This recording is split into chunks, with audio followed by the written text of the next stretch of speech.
Nicholasville, Kentucky, final round of the Barbasol Championship from Keene Trace and JT Poston in the final group and looking for his second win on the PGA Tour. Started the day with a one-shot lead, but quickly pushed it to 4 shots. Who was going to catch him?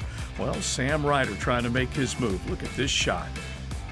Just running it to the back of the green at 13 from 177 yards to a couple of feet. He would make the birdie and he would move to 19 under. Ryder on his way to a top 5 finish. JT Poston, we get back to him. The birdie at 7 as it circles the cup. He would make the 18-footer to get back to 22 under. Meanwhile, Seamus Power, par 5, 11 to the tabletop area. And he would set himself up for an easy birdie. That would take the Irishman to 19 under par. Power looking for his first win on the PGA Tour. Now Poston at 11. Other side of the green, his third. And from 28 feet, almost chips it in. He would tap in for birdie and once again get to a 4-shot lead. So he looked like he was not going to be caught.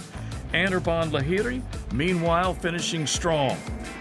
Star from India with a 10-footer to get to 20 under par all 4 days in the 60s for one of his best finishes.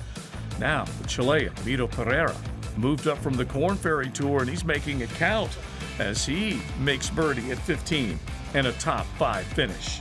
James Hahn, he treated us to a 60 on Saturday. Could he keep it going? Well, he makes the birdie at 12 to get to 21 under, but would fade late. But Seamus Power would come charging. The birdie at 16, and this was just about the time JT Poston would make double bogey at 15. He would lose a shot at 16, so all of a sudden everything was on the line, and Power ready to take advantage as he hits a beautiful shot into 18. That would lead to birdie. In that order, over and over. And sudden death we go. The two tied at the end of regulation, the first extra hole. Seamus Power, look at that! He holds it from off the green. 106 starts trying to win for the first time. Meanwhile, Poston, after his approach, a 10.5-footer. And he runs it in. So a pair of birdies, and they would move through the first extra hole, and then they would play 5 more before it was settled. We get back to 18, and after so many great shots, JT Poston watches, and this happened.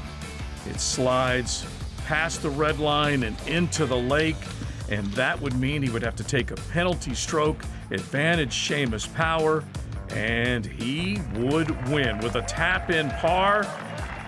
Victorious for the first time on the PGA Tour and taking the Barbasol Championship.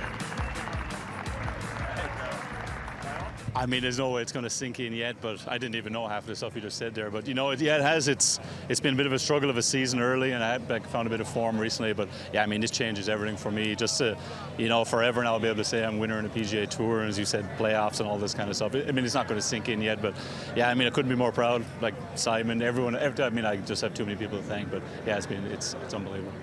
The birdie on the last hole, the 72nd hole. Did you have any inclination that this might get you into the playoff? No, honestly, I didn't. I'm not a big leaderboard watcher, and I had a horrible lip out on 17. So I was kind of just got to stay aggressive there. When I got to scoring, I kind of was like, all of a sudden, I think JT just made a mistake. James Hahn just made a mistake. So I thought it might have been a chance, but no, I didn't. Probably, thankfully, it's probably a good thing. Who knows?